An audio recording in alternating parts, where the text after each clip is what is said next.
It's one of a kind. That's one. Mm-hmm. To do that, it probably took him like 100 and something tries, or maybe even 2 tries, but whatever. It's time. Do you understand? And then it's a frame of mind to get into. So his times have been really, really sad, and I just pick up my sketch and my sketchbook and I start sketching something. Do you understand? Or save a few ideas here and there, and I know some people say, "Hey, but you designers, you all copy yourselves. You pick A, B, C, D, and mix it together." Yes, the ability to mix it together and still come up with something nice is still being creative. Creative get a bad rap, I think. Because there are people who, there are clients who feel they can create, and they tell me, you know what, I want the sleeve of this, I want the bodice of this, I want the skirt of this, and I want the neckline of this. So yeah, give it to me. And me, I'm like, okay, give it to you. You now don't like the outfit, you now try to do it. Then you would have advised me, are you not the creator? When we try to advise you people don't want to take the advice. You know, because, and I'm not going to spend hours trying to advise you when you're not going to pay me for those hours of advice. So you don't want to pay. That's why you're using shortcuts to create it yourself and send it to me to copy it together.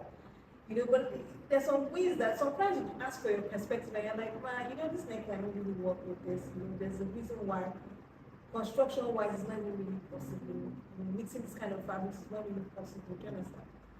So yeah, I think creative we need to learn how to value that creative processes, and maybe it should be like a consultation fee, like to get my attention you need to pay this fee. Now this fee is refundable if we do follow the process to the end to be deducted. However, which is reasonable. If you now say after I finish creating you say, you know what, it's not working for me, I don't like anything you've come up with, then I get to keep that. The fact that you don't like it doesn't mean that somebody else won't like it. The fact that it's trash for you doesn't mean that it's not gold for somebody else. You know, so yeah, I think that's another thing we need to look at. Was that a question or a question? I had a question. That this has been really awesome, super enlightening. Do you want to tell us what's next for you and your brand? What are you thinking? Okay, so I mean, I've been doing this for 8 years now, and I'm not doing it. So what's next for me is I'm not doing it again. I'm not doing it again. Let's clarify that. There's going to be some very broken-hearted people out there. Oh, it is well. Like I'm joining the group of retired fashion designers. I'm not. It's not like I'm totally cutting off. I'm just focusing on other aspects of the industry, commercializing, pattern making, etc. There's so many other things in the works that I'll be doing that is not garment production directly. So even my ready-to-wear, I'm shutting that down. But my website is already down. My bespoke services, I'm closing that down this year. So then my client and you're watching this, I don't know. Now you do. I'm sorry that you're finding out this year. Yeah, so I'm not doing that again. However, I plan to return, you know. But maybe like in 3 years, you know, when we've got the proper financing and we're able to start these things properly the way they ought to be. I want them the way they ought to be run, like a bespoke, proper bespoke boutique. Yes, The aesthetic, the ambience that people feel they should be, that we should be charging them for, you know. And so when we start that and you know, a comfortable way to actually deliver what our clients want to do and have production on time, you know, and then the ready to wear produce for the proper production factory volumes that we can handle. So until gather the finances for that, then I'll now focus and come back and do that. That's pretty much what we do. That's awesome. That's awesome. Looking forward to that. Yes. You know, I mean, it's very sad to see you go. There'll be a lot of people, you know, that are I mean, because you do excellent work. I mean, I think people from this our conversation really, you know, it's not just insane, you know, what you've spoken about today just goes to show the amount of effort that you put into what it is that you do, building your brand, and I think what people don't take for granted is your staff, your team. You know what I mean? I think there's a lot to be learned from what you do. I think and it shows it that you have been in this business for as long as you have, and it shows it that you're leaving, that you're not leaving for the sake that you don't have business. You know what I mean? There's very few people that can say I'm shutting down because, in fact, the business is, I'm going to be disappointing people, and that, yeah, you know what I mean. So this is really good. I think it's a great place to be in. I'm sure a lot of people wish that was the case for them, And when you're good at what you do, no matter when you come back, the people are there ready to meet you. I hope so. I don't want to be so cocky. No. I'm sure they will be. I'm sure even your staff. You know what I mean. So I just onwards and upwards for you for sure. Really wish you the best, absolute best. Thank you. In everything. I know you're going to be amazing and do great. Because I'm terrified. Straight up. I am, but for me, the fear of stagnation is worse than the fear of the unknown. I just hate to feel stagnant. Yeah. It's very brave. It's very brave. That's something that people to know when to pull the. I wouldn't say pull the plug. To know when to take it. You don't have to be pulling the plug, which is unfortunate. I think a lot of us should take moments where you take a step back, reassess, reevaluate, and I think there's that fear of so many ridiculous things. Actually, when you think about you're afraid of, just like, who cares? What will happen? So I think it's very, very brave. I think you're very fortunate to be in a place where you can say, you know what, I'm gonna leave this thing and come back to it. It's a great. More people should do that. More people should do that, because if you don't do it, then you will be forced to do it, and you don't want to do it when you are forced. Exactly. You don't want to do it when you're forced to do it. So kudos on that. It's very brave, and I think it will definitely pay off. It has to. Absolutely. Otherwise, it's just be another learning curve. Life is still there. So, thank you for having me. What's the next step for you? For us, we move. We're very excited for where we are, where we've gone to. We're learning every day. We're keeping ourselves open to new opportunities, and really, just I think for me, this conversations that we've started. Every time we meet and talk to someone, it's just been, oh my goodness, it's been amazing. In fact, I feel very fortunate because I get to talk to you, and then you go off, and then I get to talk to so many different people. So I'm really, it's amazing, and I hope that people out there, really get to experience, what it is that I get to experience. So if I can do that for people, if I can create this platform where we get to have difficult conversations, we get to talk about things that we're quite certain other people are thinking about, but don't know who to talk to about these things. Then I'm only too happy to be that platform that provides that. So I'm looking forward to the tons of people that we get to meet with and talk about, and so many different topics we get to address. It really is. I've learned so much, and we're just on number 3. We have some very exciting people lined up in the future. We really do, and we're really going to be touching on a lot of areas that I'm quite certain people will be excited to hear about. So really excited for that as well too. So before we head out, just one more thing. You can give them like top three advices. I think you guys have shared nuggets all through the video, but just to highlight. Okay, I'll let you start. Okay, so Are we filming? Yes. Yeah. Okay, so number 1 would be when you start out as a fashion. In fact, make sure that this is what you really want to do. Like, you need to be certain. A lot of people are really stylish, and so they now think, okay, so this is it, and it's fashion designer. No. You could be a stylist. That's another career path.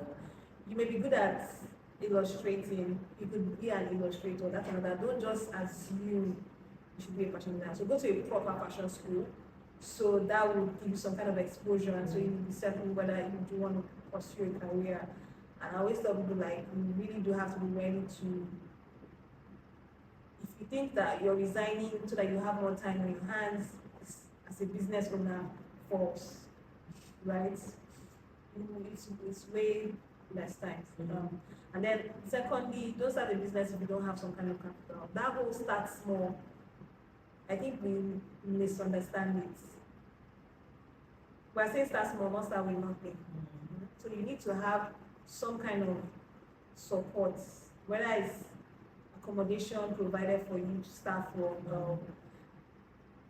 You don't necessarily need to have a studio, like go out and rent, no. So start small, but not with nothing. Don't mistake the two for, yeah. At least have some kind of capital to start with, so that you're not using money that you use to feed yourself to run your business. The third advice I would give is know how to.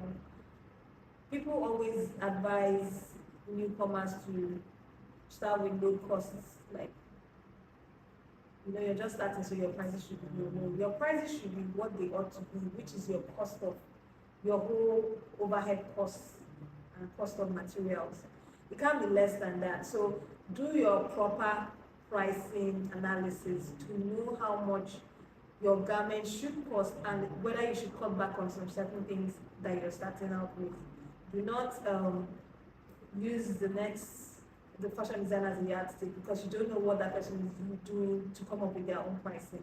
So you want to make sure that you have your pricing done properly by an expert or Google, or it's a service that also renders, so you can seek that out. But just make sure that you have your pricing properly done when you're starting, so that your business can continue. If not, you're just going to burn out in like a year or two, or even less than that. So that's the advice I have for whoever wants to start out. I need more than what you have. But I'll just reiterate, number one, that thing of, be sure that this is what, you want to do, and don't rush into it. I think don't rush into it. Decide that this is what you want to do, and then go, whether it's you're going to take a course, you know what I mean? Understand what it is that you're getting into, understand who your market, you have to, before you get into it, who is your market? What are you bringing to the table that has never been seen before? You know what I mean? Who is your market? Understand your cost. Because the one thing I have realized is you can't start somewhere and then want to go up and then come. You know what I mean? There's so many that you have to wondering, so why do your prices suddenly determine, understand, and don't be looking at what other people are doing to determine it, which goes back to that whole thing of really understanding if this is the right career path for you. Exactly. Don't because there's a lot more that goes into it than just I like wearing clothes and I looking look fancy nice. on Listen, we know that. You know what I mean? There's so much more Yeah. to that. What I would say though, and this is not necessarily for somebody starting off, this could be for people that are already in the business, whatever business it is, there is nothing wrong with taking a step back and saying, you know what? This isn't working, I'm not happy, let me take a moment to reassess, reevaluate. There's absolutely nothing wrong with that. I think people should understand that, don't worry about what other people are doing, don't worry about what's happening with others, because again, you do not know what people are doing. You don't know what is happening behind closed doors, you don't know where they're getting the funding from. Even when they tell you what is, you don't always believe it. Yeah, Only share what they feel like they ought to share. Exactly, that goes without saying, So I think really there's nothing wrong with taking a step back, because if you do not do it, you will either do it by choice or not by choice. You know what I mean? If you have in your gut instincts, you feel like, listen, I need to take a step back, take a step back. Because if you don't do it, voluntarily, you will do it involuntarily. Yeah. So for me, those are the two key things. Just don't give up. You know what I mean? Don't give up, keep pushing, and it will work out. Alrighty. Yeah. We're done. Thank you. It's a glamorous industry, so whenever we portray stuff, then we need to make glamorize it. So Exactly. people don't really know. It really goes out. Because I watched one this thing on Netflix about this guy. Is it Austin? Houston, yeah. It's the same thing. Yeah. The guy went through the same Yeah. thing, and he's an American fashion designer. Huge, of course. So this thing is not just a Nigerian thing; it's actually industry-wide. Yes. Yeah. It's just some different skills, Yeah. I'm not surprised that Alexander McQueen committed suicide. No, it's hard. It's hard. And like, now it's just so much more exposed. You're so exposed. People are oversharing. Yes. You feel this need to Yes. share The and expectations tell are people, oh higher. my. 1, 2, 3, 4. Hi guys, my name is Frida Abia. Used to be Well, fashion designer, currently transitioning to a product developer, fashion product developer. So what that means is, if you're an aspiring fashion designer or already an existing fashion designer, you want to start your own business, you want someone to design your products that will best suit your clients in your budgets. That's what I do. I help you design those products. I also create your patterns for commercial uses. Also help you with your costing, so you know how to cost these products based on your expenses put into your business. So you really do want to hire me before you start that clothing line or that next fashion venture. Yeah. My handles are Elfrida Abia, at Elfrida Abia actually. The other ones I just showed now. So you can follow me on at Elfrida Abia. That's, I think it will be. We'll put it, yes, we'll put it in the caption. So yeah, glad to be of service. Bruh. Always great. Jeez.